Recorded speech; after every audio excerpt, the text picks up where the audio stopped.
Já estamos ao vivo aí? Boa tarde, estamos aqui ao vivo com mais uma hora 13 agora e mais uma vez entrevistando esse meu sócio aqui, o companheiro Ricardo Pinto, porque já está ficando sócio, Ricardo, tá ficando sócio, não é a primeira vez que você vem aqui. E Pois aí, é, bom. E hoje, aí? hoje nós vamos abordar um tema importante, a questão, né, das pautas identitárias. O Ricardo, na live passada, começou e não terminou esse assunto.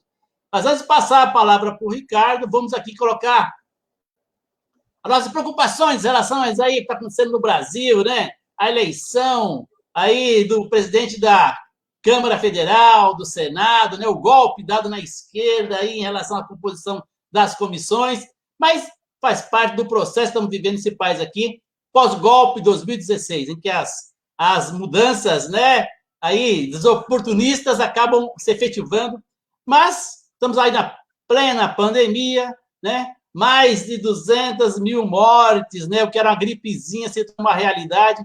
Hoje de manhã, recebi aqui informação de uma diretora também que faleceu pelo Covid.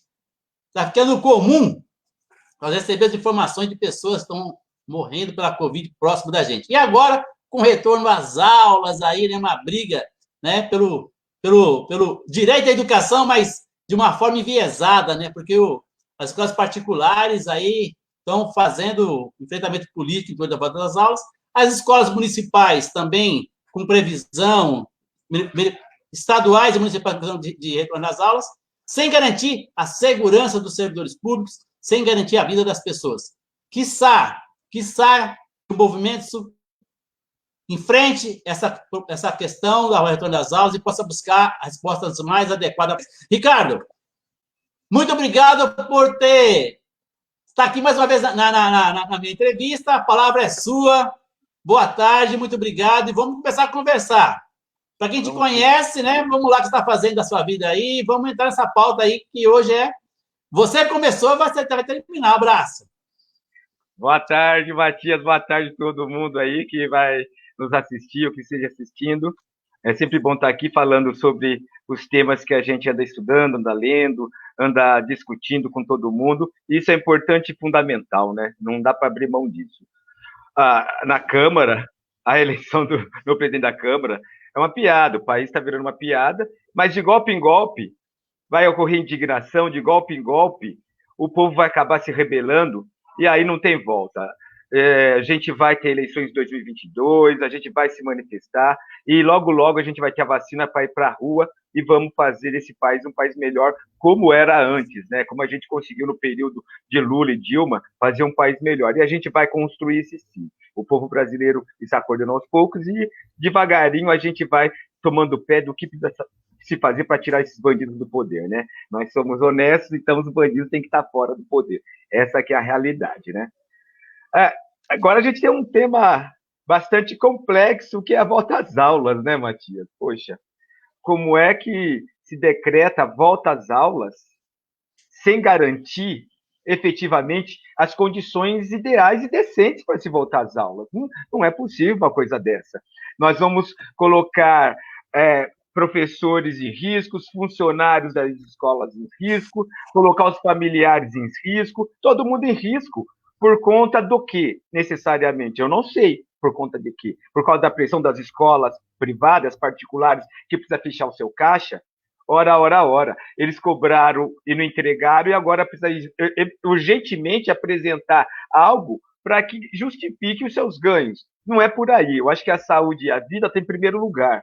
E nas escolas públicas, a qual faço parte, a qual sou professor, nós temos que entender que não há um mínimo de condições sanitárias dentro dessas escolas. A papel higiênico, muitas vezes, é professor que tem que comprar para contribuir com um aluno ou com uma escola, né? Nós temos que entender que água, beber água é necessário, lavar a mão é necessário. Como é que você controla? Só 35% da capacidade. E quem são esses 35%? O tamanho das escolas? Como é que vai funcionar isso? Quais professores que irão para lá? Há professores que têm comorbidade, há professores que estão doentes. Todo mundo corre risco. É um erro. É um erro. Nós só vamos prorrogar ainda mais essa pandemia e essa situação catastrófica do país.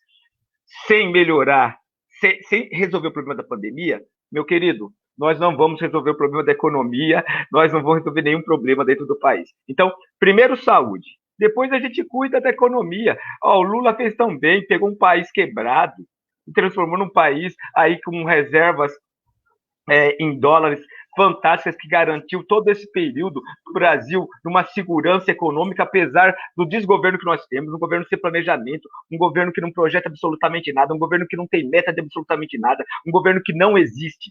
E mesmo assim, com as reservas em dólares deixada, a poupança que o Lula fez junto com a Dilma, está garantindo o Brasil atravessar esse mar de catástrofe que nós estamos passando. Não é só o problema da pandemia que gerou problemas econômicos no Brasil. É, sobretudo, o problema da equipe econômica e do presidente da República. Esse é o maior problema do Brasil hoje. Ricardo, não sabe nada.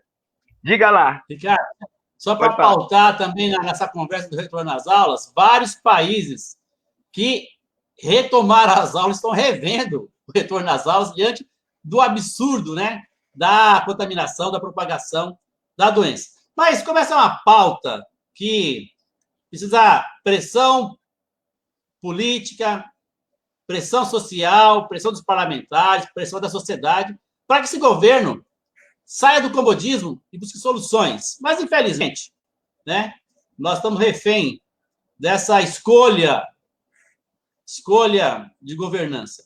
Ricardo, vamos entrar na nossa pauta, porque eu acho fundamental aprofundar isso que você começou a falar na entrevista passada, e eu fiquei curioso. Mas aí, a pauta identitária, que eu coloquei, o que é isso, pauta identitária? Primeiro, eu quero que você fale sobre isso, porque nessa eleição, na eleição passada, foi eleitos, né, muitos negros e negras, né? Foram eleitos também, eu nem sei como identificar, mas assim, segmento que representa o GLBT, o grupo GLBT, né? E também as mulheres também assumiram bastante papel no legislativo. Eu sei que essa é uma pauta que nós vamos discutir, eu vou passar a bola para você, o que é pauta identitária, e aí discutir o que você pensa sobre isso. Ricardo, bola sua. E é isso aí, meu. Olha, primeiro agradecer o tema, né? Porque é um tema bastante difícil hoje, nesse momento, estar fazendo essa discussão. É um tema complexo, porque muitas pessoas falam muito sobre o tema, mas sem conhecer e desconhecem determinados conceitos que envolvem todo esse tema, por isso que a gente tem algumas confusões que precisam ser sanadas, né? Por isso que esse tema ele é fundamental. E as esquerdas do Brasil, e sobretudo o meu partido, que é o Partido dos Trabalhadores, precisa necessariamente entrar nesse tema com maior seriedade. Dois problemas aí eu vejo, antes de entrar propriamente. Dois problemas existem aí quando se fala em pautas identitárias. Primeiro problema que eu vejo, que a gente tem que carregar em mente e no coração. Quando se fala em pauta identitária, não é qualquer coisa, não é mimimi, não é questãozinha, não é uma coisinha. Não é. É uma coisa muito séria que envolve o povo brasileiro. Envolve negros, que são 56% da população brasileira, envolve mulheres, 52% da população, nós temos os indígenas, nós temos povos quilombolas, nós temos o grupo GLBTQIA+. Nós precisamos fazer esse debate de uma maneira mais séria. É a pauta do povo brasileiro, não é uma outra coisa, né? Envolve a maioria, então não é uma pautinha qualquer, né? É a pauta do povo. E um outro problema é que nós precisamos entender que as pautas liberais acabam abraçando determinadas discussões que são feitas, que era prioritariamente uma discussão que era mais o campo de esquerda. E como essas questões estão sendo colocadas, muitas vezes são as pautas liberais, a pauta do neoliberalismo, que acaba exercendo a primazia e aparecendo dentro desses debates, e as questões do trabalhador, as questões a pauta de classe, ela acaba desaparecendo. Uma coisa não inviabiliza a outra. Você fazer o debate dos temas das pautas identitárias não inviabiliza a luta de classes, que na verdade é uma coisa só. Por isso que a gente precisa parar e ver o que nós estamos falando. Às vezes nós estamos falando a mesma língua, por caminhos diferentes. Os temas não é um problema. Esses temas são fundamentais a serem discutidos, tá? Eles são essenciais.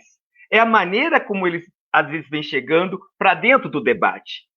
É importante nós termos o aumento das mulheres, como foi colocado por você, pelos agrupamentos GLBTQIA+, também entrando na Câmara dos Vereadores e vendo para o debate de uma maneira mais intensa. Mas não pode ser o tema por si só. A gente não pode fazer um debate onde a gente pega um determinado agrupamento e faz um debate ali. A gente tem que envolver ali o quê? Envolver a questão de classe, fazer o debate da questão racial, da questão de gênero, envolvendo a questão da luta de classe, porque é isso, é uma luta contra o opressor. Nós que somos oprimidos, quem é oprimido por opressor, e geralmente esse opressor é capitalista, e ele está defendendo os interesses dele do capital.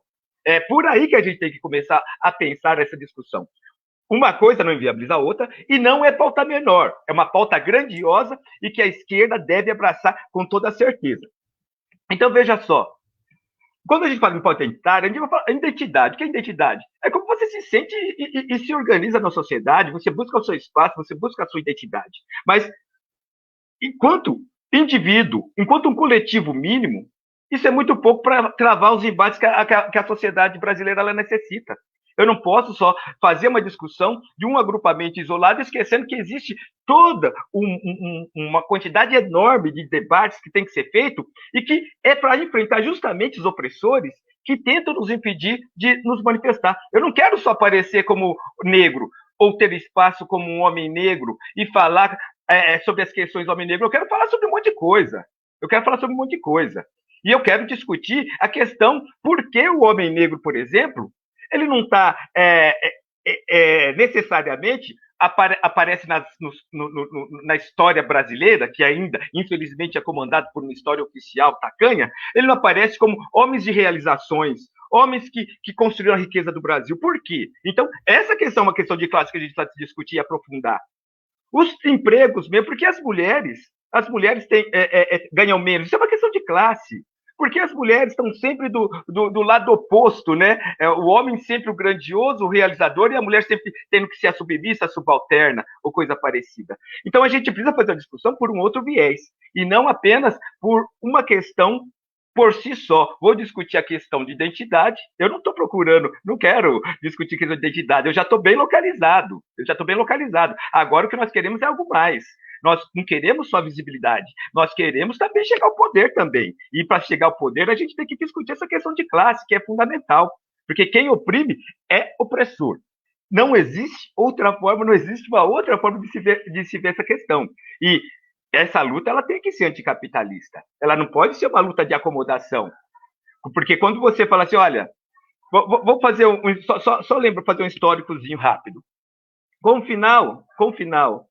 a falência do leste europeu, falência da União Soviética, crise na Albânia, a queda de Ceausescu na Romênia. Então, quando existe essa crise da esquerda no mundo, surge uma grande fake news. Os Estados Unidos foi o grande vencedor da Guerra Fria. A partir desse momento, no final da década de 80 e início da década de 90, nós vamos ter o quê? Nós vamos ter teorias que vai dizer o seguinte: a história acabou, chegamos no fim da história, partido político, ele não tem mais a sua necessidade, nós temos que discutir coisas nos coletivos. É o coletivo negro, o coletivo da mulher. Isso é uma proposta que veio do neoliberalismo, não é uma proposta que veio da esquerda, é uma proposta que veio do neoliberalismo, com aquelas discussões de Alan Torren, Klaus Hoff, Guilherme O'Donnell, enfim, todos esses caras vão discutindo que era necessário pulverizar as lutas. E quando se pulveriza as lutas, a gente perde a essência do coletivo e a gente perde a essência total da luta de classes. E aí não é qualquer esquerda, não. E é que a gente tem que pensar. Quem é que prefere essa pulverização a não ser aqueles liberais que se posiciona como eu sou liberal, mas tenho assim uma grande preocupação com as questões sociais. Não é isso que nós queremos exatamente. Nós queremos uma transformação, nós queremos mudança na sociedade, e mudança estrutural, mudança real. Não soluções paliativas e alguns problemas que nunca se solucionam. Eu não quero ter visibilidade, me organizar, e o meu entorno não conseguir se organizar. Então, a gente tem que fazer uma luta maior, uma luta mais consistente, onde nós temos que nos unir. Temos que nos unir todos. todos. Vamos pegar, esse nome pauta identitária é bastante ruim, porque a gente vai transformando guetos nas lutas, e nós não podemos ter guetos nas lutas, nós temos que ter uma unidade nas lutas, né? E se a gente não chama as mulheres, vamos se unir aos negros, a LGBTQIA+, que, ó, vamos falar, ó, eu não sei a quantidade de pessoas que tem, mas negros, eu conheço um monte de negros, né? Do agrupamento de LGBTQIA+, muitas mulheres, quer dizer, nós somos um corpo só, indígenas, nós somos um corpo só, então nós temos que unir numa luta que tem as suas especificidades, mas só que ela tem que ser pautada pela ótica da luta de classes, não tem como você pautar diferente essas questões, porque quem oprime é o opressor, e o opressor ele é capitalista porque ele quer manter os seus privilégios, e nós queremos outras coisas. E você vai ter dentro, com essa chegada dessas ideias aí, dentro das universidades brasileiras, você vai ter ali, dentro do grupo, vamos pegar um exemplo, o grupo negro, do movimento negro, um grupamento de negros, você vai ter o cara que está na elite, o cara que é pobre, o trabalhador. E aí, são os mesmos interesses? Temos interesses em comum. Teremos reconhecimento, é bom, isso não é ruim, mas não é só isso, nós queremos muito mais do que isso. E aí, onde trava a nossa luta? Porque dentro do próprio agrupamento nós vamos ter algumas travas. Tem gente que se recusa a fazer esse debate da luta de classes. E está dentro da esquerda brasileira. E está na hora de a gente começar a ver. Pera aí, companheiro, para que lado nós vamos? Qual o caminho que nós vamos seguir se a gente não faz essa discussão que é importante e necessária? Por que nós somos oprimidos? Quem nos oprime efetivamente? Quem nos oprime? E a gente corre o risco, sério, de ser cooptado. O capital coopta. Veja só, a Paulista, só um exemplo assim, né, pra gente, vamos viajar na maionese também. A Paulista, ela sempre é proibida para fazer movimentação, manifestação de trabalhadores, sempre é uma dificuldade danada. Me lembro quando era diretor de sindicato, para colocar uma manifestação, era 1000 problemas e tinha que pagar a multa. Quando começou o movimento da marcha da gay na Paulista, houve uma série de problemas contra esse movimento. Mas só que o capital acabou incorporando muito disso, porque o mercado lucrou muito com isso. Imagine as redes de hotéis todas lotadas, os bares, restaurantes, muita circulação de gente muito tempo antes da grande marcha, e que foi uma maravilha e continua sendo uma maravilha. O capital incorporou isso e deixou de ser uma coisa perniciosa, como eles mesmo colocavam anteriormente, para ser algo muito importante, que equivalente à Fórmula 1 aqui em São Paulo, que eu acho que nem tem mais, equivalente aos ganhos de Fórmula 1, lotação completa, muita gente vindo para o Brasil para viver esse momento de ação e um agrupamento e com o apoio de muitos outros. Então, a gente tem que tomar cuidado com isso. Pode ir lá, pode falar. Cuidado com a liberdade. Não, tá ótimo aqui, ó. Só passar um comentário aqui. Vou colocar de novo aqui o Fábio Ferrari. Né? Ô, Fábio. Se não me engano, foi meu ex-aluno. Boa tarde, meu amado professor Matias. Boa tarde, meu querido amigo professor Ricardo. Não sei se você lembra dele, do Fábio Ferrari. Ele trabalhamos juntos. Essa é a minha reflexão do Albano. Olha o Albano. Eu vou te provocar, como eu digo aqui, eu vou te provocar. Eu gosto de fazer provocações. Não sei se você lembra do provocações do nosso querido Bujanra. Eu vou te fazer um paralelo e aí uma reflexão. A eleição do presidente aí da Câmara Federal me trouxe uma preocupação não, né? Uma evidência que eu vou trazer para você aqui e vou te fazer um paralelo sobre a sua fala da pauta identitária. Me parece que o Arthur Lira, ao consolidar maioria, ou na busca da maioria, ele propôs a divisão da oposição. Apareceu candidato do PMDB, acho que do PDT, porque a divisão fortalece aquele que tem mais capacidade de eleição, né? E aí, é claro, eu estou fazendo um paralelo aqui bem esdrúxulo, porque ali correu grana, correu divisão do poder no parlamento, ministérios, né? Várias coisas. E o interesse, muitas vezes, deles manter o poder aí através do governo. E me parece que, quando você divide, isso que você traz da classe trabalhadora, a luta de classe, né? Quando você divide o grupo em pequenos grupos, esses grupos se alimentam de vitórias, de pequenas vitórias e importantes, hein? Pequenas vitórias e importantes, né? A Lei 11.639, a Lei 11.645, a questão da formação que foi pautada da questão étnico-racial, a história dos afrodescendentes. Então, assim, são coisas importantes. Mas parece que no jogo político sempre há uma divisão umbilical, né? No sentido de como é que eu sobrevivo. E me parece que aquela frase famosa do Marx, né? Trabalhadores univos, está sempre sendo jogado no contraponto dos interesses pessoais. Eu queria que você falasse, eu sei que você já falou, mas eu queria fazer uma reflexão sobre essa contexto de política que estamos vivendo aí, se essas divisões ajudam, atrapalham. E, por um lado, vou reforçar aqui, achei muito importante as eleições desses segmentos sociais que foram reconhecidos para a sociedade, né? Acho que foi um avanço isso, né? Mas eu sempre fico... Como é que traduz isso numa unidade de classe? Essa é a pergunta que eu te trago aí. Você vai falar assim, se eu tivesse a resposta, eu não estava sentado com você aqui agora.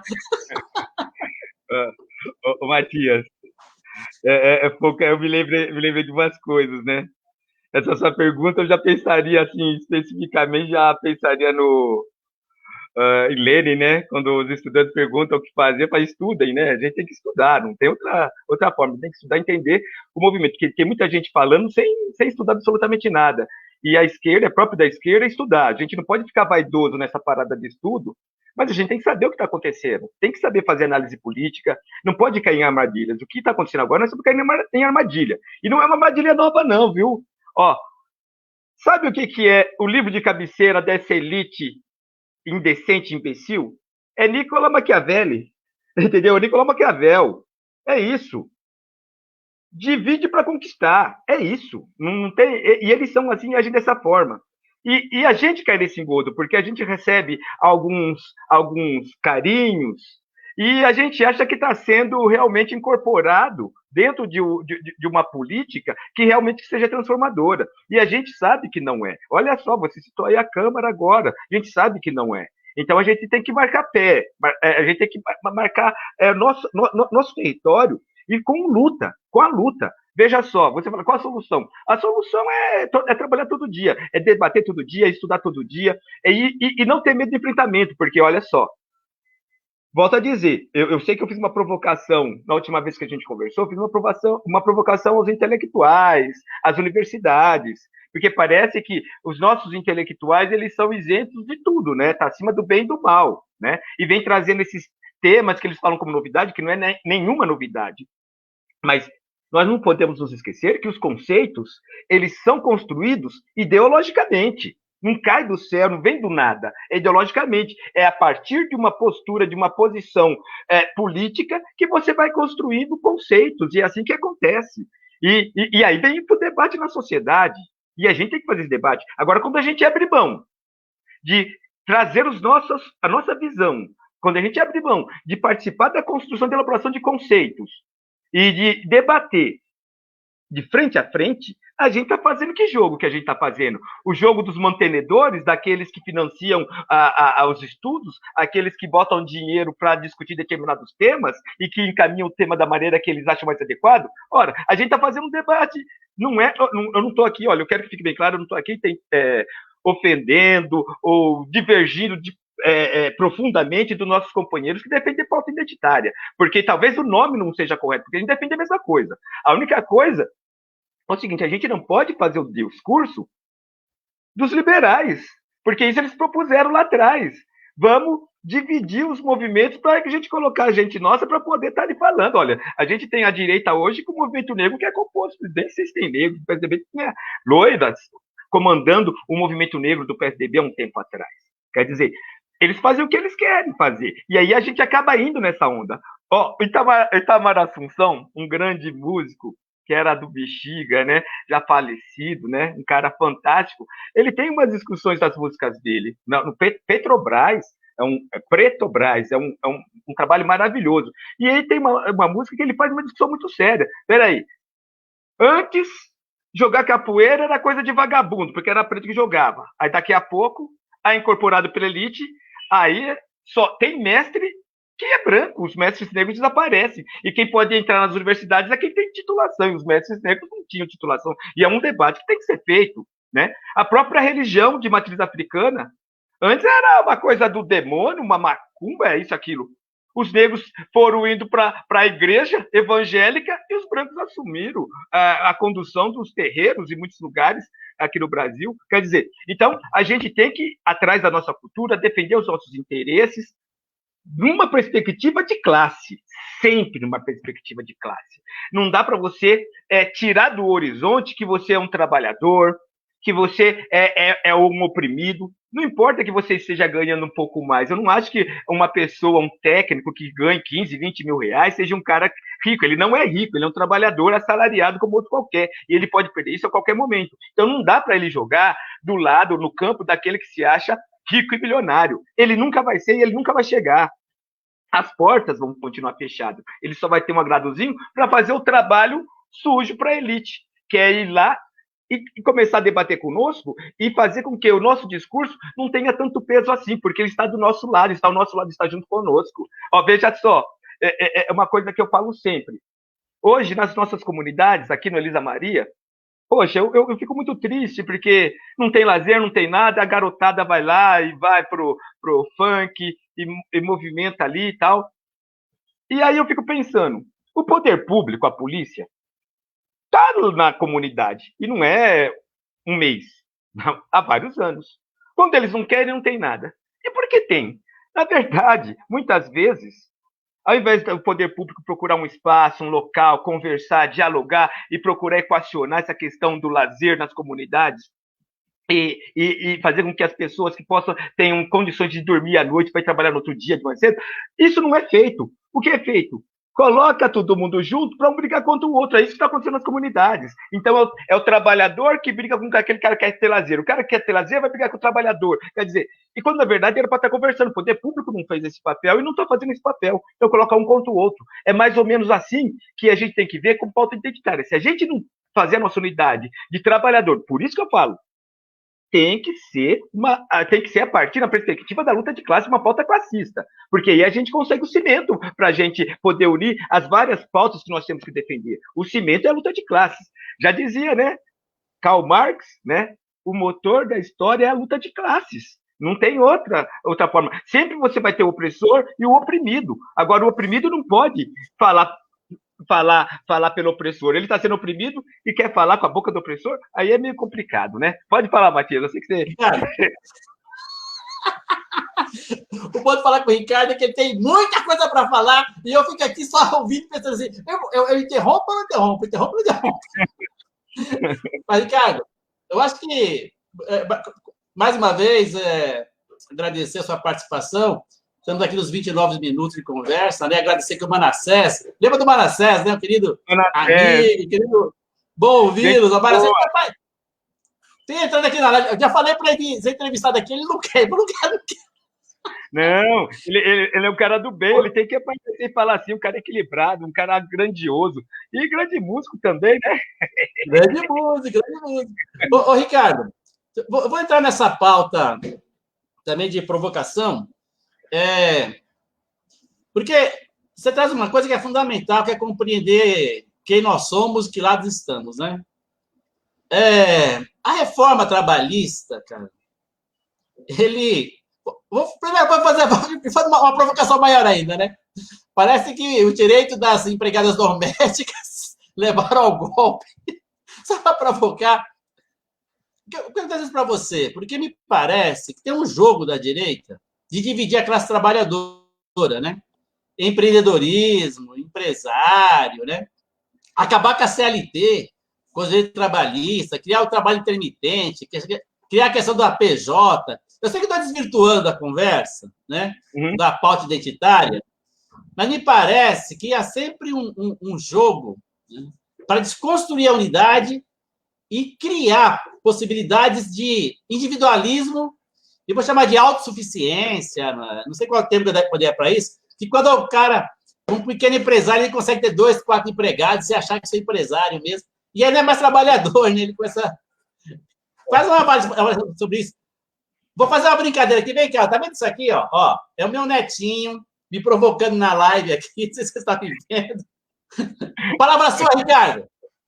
Não, então, cara, as coisas acabam se unindo, esses debates. Ele não é tão disparatado, não. Pelo contrário, eles acabam se encontrando. Tem uma certa confluência assim, Matias. Porque veja só, quando a gente pega e faz toda uma discussão da questão da divisão dos trabalhadores, desde a reforma trabalhista, veja só, o que foi pregado?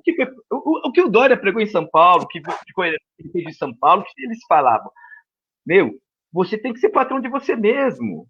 E era esse o sonho do trabalhador, é ele ter aquela independência, aquela autonomia de não ficar dependendo de bater cartão. Ele não queria ser peão mais. Ele queria ser patrão de si mesmo. Isso é alimentado. É um falso debate que ocorreu na sociedade brasileira e a gente não conseguiu fugir disso. Inclusive, nós, o Partido dos Trabalhadores, cometemos vários equívocos no período do Lula, que nós falávamos uma nova classe média, e a gente deixou de falar que a classe trabalhadora se empoderando, a classe trabalhadora tentando buscar aquilo que é de direito dela. E começamos a falar que era uma nova classe média, uma conversa que foi completamente, no meu ponto de vista, completamente equivocada. Aí, o rapaz, por exemplo, é um trabalhador, trabalha lá no mercado, vou dar um exemplo, trabalha no mercado, tem o salário dele, aí ele tem lá o plano de saúde dele, ele tem lá a refeição dele, porque ele produz riqueza para o patrão, entendeu? E isso faz parte do assalariamento dele. Aí chega o patrão e sugere, meu amigo, dá um tapinha nas costas e fala assim, a partir de hoje, você vai deixar de ser meu empregado, agora você vai ser meu sócio, um colaborador. Aí o cara vai ficar feliz. Ele está pensando que ele vai viver da mesma forma que o patrão vive. Porque às vezes merece que o patrão vive. Aí o patrão demite ele. Quer aparecer aqui? O patrão demite ele. O patrão tira o plano de saúde dele. O patrão tira a alimentação dele, tira o transporte dele e fala assim, agora você vai pagar imposto que você é um liberal.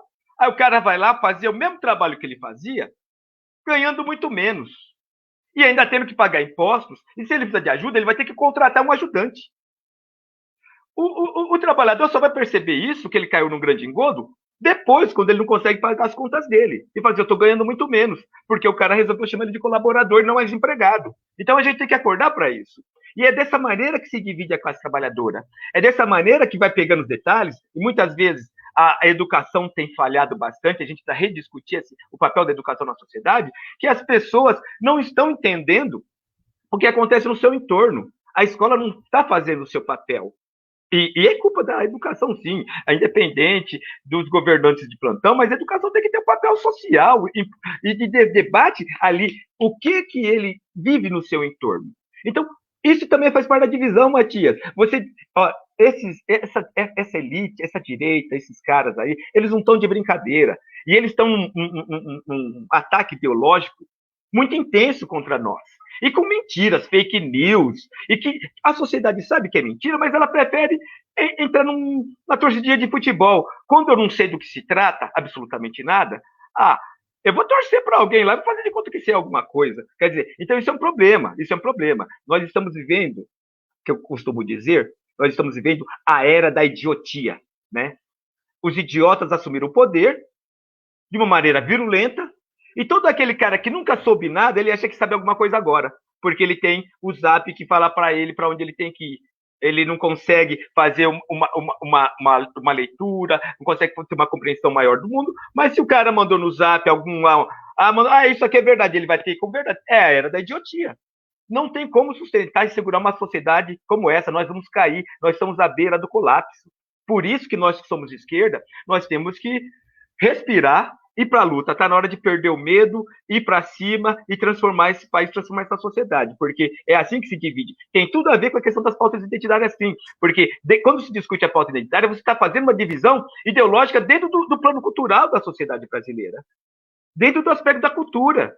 daquilo que nos sustenta, daquilo que nos ligava. Tanto é que uma parte da esquerda não fala mais em ideologia, uma parte da esquerda não fala mais em transformação radical, uma parte da esquerda deixa de falar contra o capitalismo.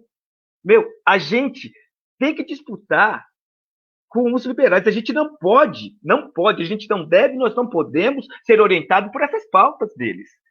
A pauta tem que ser nossa, não liberal. Tem que ser classista, dos trabalhadores. A pauta é nossa e não deles. E esses temas são muito caros para nós. São caros. Por isso está na hora da nossa... A nossa escola... Companheiro Ricardo. Um minutinho. Está na hora eu acho que levar mais seriamente isso a sério, porque isso é nosso. E nós não podemos perder esse espaço para esses caras que só vão afundar a sociedade brasileira e as pessoas que estão lutando por dignidade. Desculpa, pode falar. Não, eu ia até pedir desculpa para você, que eu estava conversando aqui com o meu netinho, que estava interagindo comigo aqui, eu não desliguei o microfone. Mas quero agradecer a todos que estão acompanhando essa live, eu pedi que quem está assistindo, curta, compartilhe. Tem mais um comentário aqui, ó, que chegou para a gente aqui. Professor Ricardo, muito firme em sua fala, né? Regina Célia, lá de Franca. Legal. Parabéns. Aí. Ricardo, para nossas considerações finais aí, na live passada, eu até falei da necropolítica e o... Aí o Krenak vai falar do necrocapitalismo, né? E aí você coloca claramente, né, a questão de classe, como é que ela se divide, nós aqui dialogamos sobre isso. Eu sei que eu até perguntei para você qual a resposta para a pergunta de que vale $1 milhão, né? Qual é o horizonte aí que nós temos pela frente aí, Ricardo? Porque é isso que você coloca, né? A divisão nos coloca pela luta de sobrevivência, né? E aí, é claro, a gente consegue com seus pares, com um diálogo que tem ressonância na sociedade, e isso nos empodera.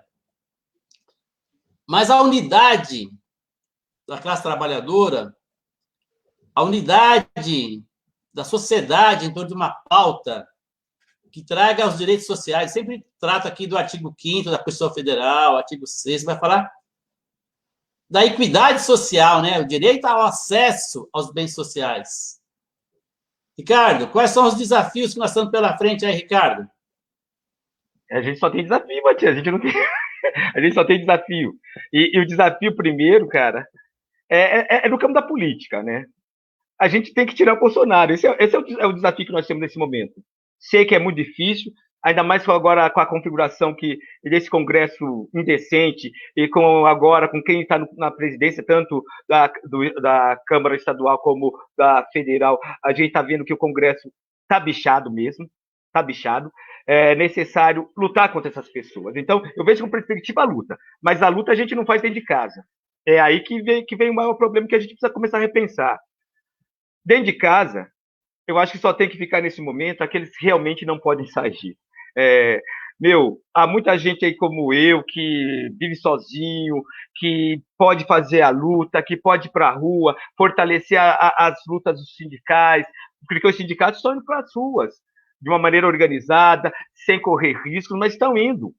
Quando teve aquela questão do movimento negro ir para a rua, foi organizado também. Então, acho que está na hora da gente ir para a rua, começar a mostrar nossa cara, não só de carreata, a gente tem que chegar e conversar com as pessoas, mantendo, sim, a distância, como eu estou indo aqui para as comunidades, eu vou conversar com as pessoas, converso com não vou reunir 10 pessoas, não reúno 10, 15 pessoas, converso na rua com uma, converso com outra, é assim que eu estou fazendo, porque eu acho que a conversa precisa vir, ela precisa vir à tona, e nós temos que mostrar presença nas ruas, porque senão, esse poder político, ele não vai sentir nenhum arranhão, porque é um poder hipócrita, é um poder sem perspectiva nenhuma, e ele só quer manter poder. Isso, sinceramente, não nos serve. Nós temos que nos indignarmos, nós temos que falar mais, nós temos que debater mais e pedir para os nossos companheiros compreenderem que aqui nós estamos do mesmo lado.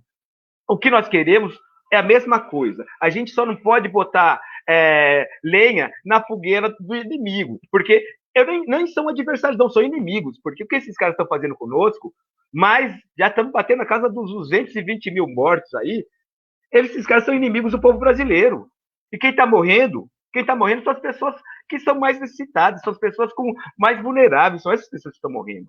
E não é só morrendo com a Covid, não, com essa doença, Covid-19, não. Estamos morrendo nas periferias, com as drogas. Nós temos drogas da periferia, Matias, que mata no susto, mata jovem no susto. Que é esse lança-perfume que está aí dentro da sociedade. Não precisa mais nem dar um tiro no menino, é só aparecer e falar: o que você está fazendo aí? Ele já cai, acelera o coraçãozinho dele e ele cai morto. E tem aqueles que são mortos, assassinados pelo poder público, e que temos que discutir qual é o papel da polícia. Que polícia que nós queremos? Queremos polícia militar? É essa polícia que nós queremos? Que ostenta a farda e que é facilmente corrompida? Quer dizer, será que é isso que nós queremos? Nós temos que discutir uma série de coisas, Matias. Os temas estão aí, inúmeros temas. Independente de serem pautas identitárias ou não, nós temos que fazer nosso debate de uma maneira mais uniforme. Unidade é comunhão, a gente tem que estar junto. E eu tenho que defender os interesses de todos os meus companheiros, independente de ele ser negro ou não. Como eu tenho que defender os interesses de todas as mulheres, eu sendo mulher ou não, que eu não sou uma mulher efetivamente, eu sou um homem, mas eu tenho que entender essa pauta. E tenho que defender, e tenho que ir para cima. E é isso que nós temos que fazer. E para mim isso é comunhão. Isso é ser esquerda, é estar junto, é construir algo realmente transformador. E fazer com que os oportunistas se afastem de nós. Há muitos oportunistas. Olha, eu estou vendo, tem uma esquerda brasileira, tem um segmento de esquerda brasileira que eu não chamo de esquerda, eu chamo de esquerdalha, e tem muita gente que fala que é ofensivo. Mas é para ofender mesmo, esquerdalha é esquerdalha. A esquerdalha, ela se posiciona de uma maneira assim, ela quer ser tão esquerda, que fica dando mãozinha para a direita. Chega tão esquerda que só fica lá, dá mão para a direita e faz o discurso da direita. É essa que é a esquerdalha, e que hoje ela está aí, inviabilizando muitas vezes posicionamentos importantes, como o do Partido dos Trabalhadores, nas eleições da Câmara agora, foi um posicionamento importante certo do partido, que mostrou que é democracia. Democracia não é vaidade. Não é vaidade, eu tenho que marcar posição. Marcar posição para quê? Nesse momento, se o povo brasileiro está perdendo. Nós temos que defender e proteger o povo brasileiro. Foi copiado, por ingênuo. Não tem ingênuo. A questão é que você precisa defender o povo brasileiro. Os caras são canalhas, e vão lutar contra eles. Junte-se à esquerda, companheiros. Saia da esquerdalha e se junte à esquerda brasileira, porque nós precisamos avançar. Porque sem avançar, sem o diálogo, sem a unidade, a gente vai ficar panguando. E aí vai ter setores aí que fala que é de esquerdinha, vai sentar lá no lado direito, lá da elite, lá, falando assim: me dá um espaçozinho, aí vai mudar de nome, vai virar. Bom, não vou falar nome de partido, porque vai ter outro nome. Tem um nome tradicional, histórico, daqui a pouco muda. Porque é o seguinte, estou sincero, eu estou vendo bem o que está acontecendo. Tem alguns agrupamentos que não vai crescer para a esquerda, não tem espaço, vai só crescer para a direita, aonde foi destraçalhado o PSDB. É nesse campo que tem gente aí que se fala de esquerda navegando. É no campo da direita, sim. E para ser campo da direita tem que ser anti-PT.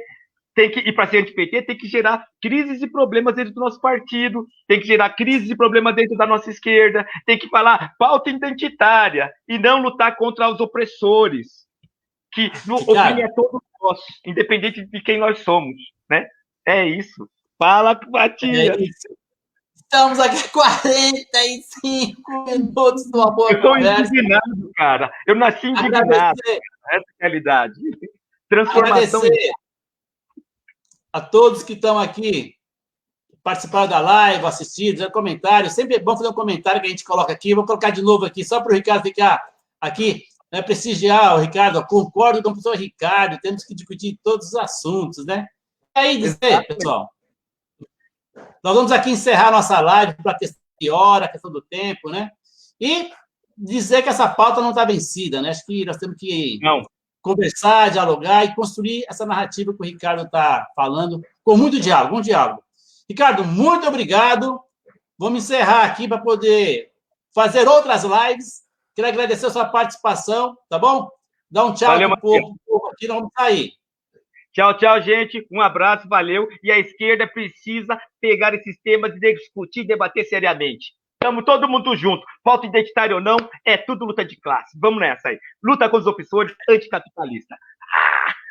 Valeu, Matias. Um grande abraço a todos. E sexta-feira vou estar entrevistando aqui o Rafael, um rapper e ativista cultural aqui no nosso bairro, tá bom?